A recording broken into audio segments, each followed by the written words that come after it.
Researching this program as I did, I was staggered by the statistics I came across in regards to the exposure that business globally is having to unmanaged risk. Tell us about it. Brian, 65% of industry worldwide is dealing with aging and deteriorated infrastructure. And what that means is they're going to have to deal with an impaired asset. They're going to have to deal with an asset that fails.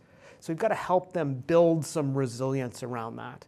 And when those failures happen, they're often catastrophic. Could be for the entire business. So we have to understand that we're dealing with a lot of aging and deteriorated infrastructure and put risk mitigation in place to be able to deal with them so we can recover gracefully.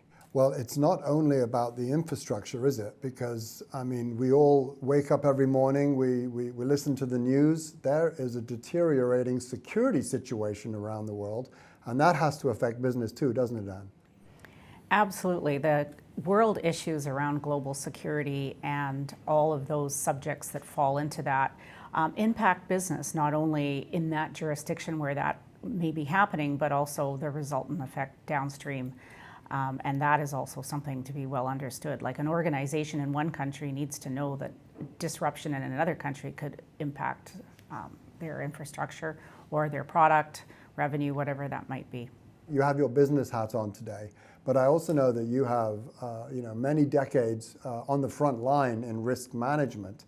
So you know exactly what you're talking about. Can you give us some, perhaps examples or stories of what we're talking about? How a war or a security situation a world away can affect business here at home?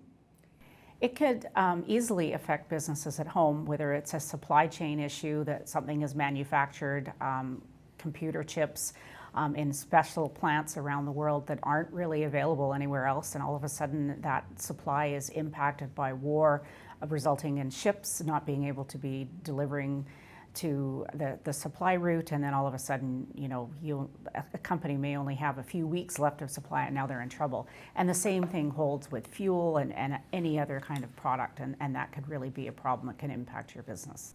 So let me ask you this. Are there any telltale signs that you've learned to pick up over the years? Like, there's something not quite right here. There's something, because I guess the role of the risk manager is to anticipate and predict. Once the thing's blown up in your face, it's all a little late at that point, isn't it?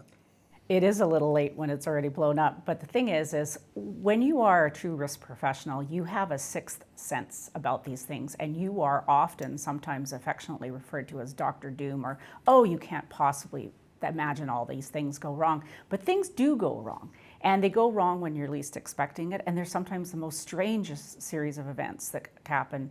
And it's not necessarily a traditional risk. So yes, you learn to sort of look at everything and not be afraid to draw outside the boxes and things like that. Right. Well, I look forward to getting into some of those examples a little later on.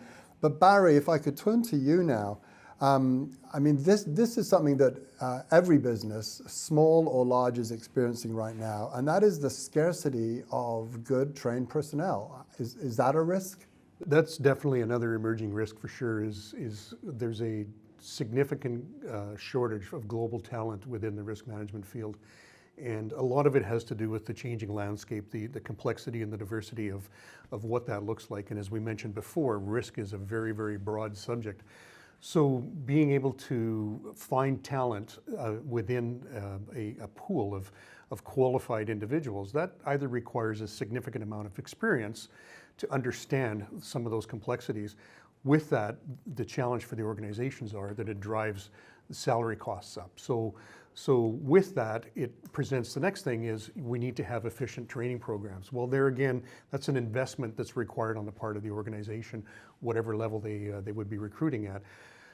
All of this equates to an additional risk. You invest money into this or you pay higher salaries, then you run the risk of the retention component and or the loss of all of the business intelligence that comes along with that. So it's an ongoing challenge for sure within the industry. But the flip side of that is that if you don't make the investment in those people, you risk having something go catastrophically wrong and when you're not paying attention. It's exactly true, and again, there's a multitude of examples that we could draw from. Some organizations believe in redundancy with respect to critical equipment, and the importance of having such. That just comes from experience and understanding criticality of what the nature of your business is. Doesn't matter whether it's a manufacturing facility for a woodworking organization or if it's in a higher heavy industrial application. You could have losses again in the millions and millions and millions of dollars with respect to that. Yeah. It strikes me that, you know, the more I learn about this area and hear you talk, it's really a human problem, because we don't like to think about bad stuff happening. And yet we know that it's not only probable, but it's probably actually going to happen. Often human error is a true element, but so too is technology. Yeah. And the reliance on both, you have to understand both aspects of it. Human error will always be there regardless, but technology can certainly mitigate a lot of that and reduce the likelihood of that. Yeah.